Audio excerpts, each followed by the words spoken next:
Have you ever felt like you're planting seeds of hope, kindness, or faith, but they just don't seem to grow?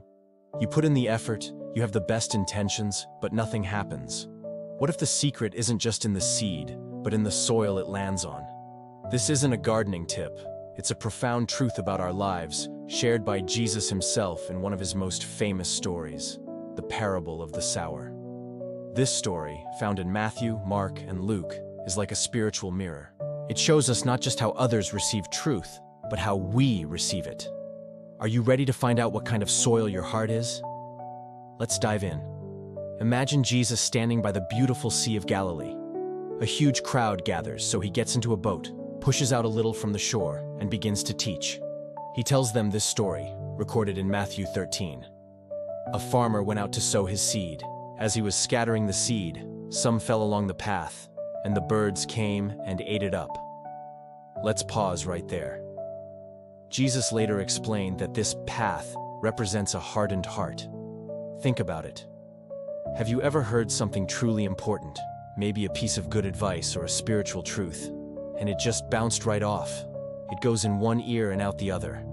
The message is good, the seed is perfect, but the ground, the heart, is too trampled down, too busy, too distracted to let it sink in. The birds of the air, as Jesus describes them, represent the enemy who quickly snatches away the truth before it can even be considered.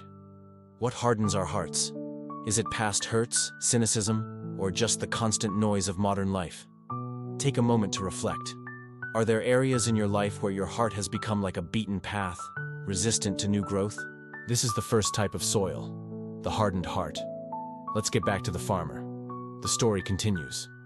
Some fell on rocky places where it did not have much soil. It sprang up quickly because the soil was shallow. But when the sun came up, the plants were scorched, and they withered because they had no root. This is so relatable, isn't it? This represents the superficial heart. Someone hears the message and gets incredibly excited. Yes, this is amazing. My life is changed. They have an emotional, immediate response. It's like a spiritual high, but there's no depth. The seed sprouts, but it can't grow deep roots. Then what happens? Life happens. The sun comes up. Trouble, persecution, or just difficult times. Because the faith wasn't deeply rooted in understanding and commitment, it withers under the first sign of pressure. It was a feeling, not a conviction. Have you ever been that person? You start a new habit, a new diet, a new spiritual practice with immense enthusiasm.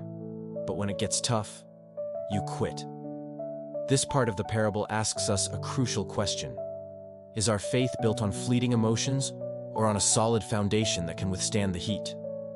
Building deep roots takes time, effort, and digging into the truth, not just enjoying the initial sprout. Now for the third type of soil. Jesus says, "Other seed fell among thorns which grew up and choked the plants." This one might be the most deceptive of all. Here, the seed actually finds good soil. It sprouts, it grows roots, it seems like everything is going well. But something else is growing alongside it. Thorns. Jesus identifies these thorns as the worries of this life and the deceitfulness of wealth. This is the distracted heart. This person hears the word, accepts it, and starts to grow. But they are also trying to grow a whole garden of other things. They are choked by anxiety about their career, their finances, their social status, and the endless pursuit of more stuff. The spiritual life becomes just one more thing on a very long to-do list. And eventually, the thorns of worldly cares grow bigger, stronger, and suffocate the life right out of the spiritual plant.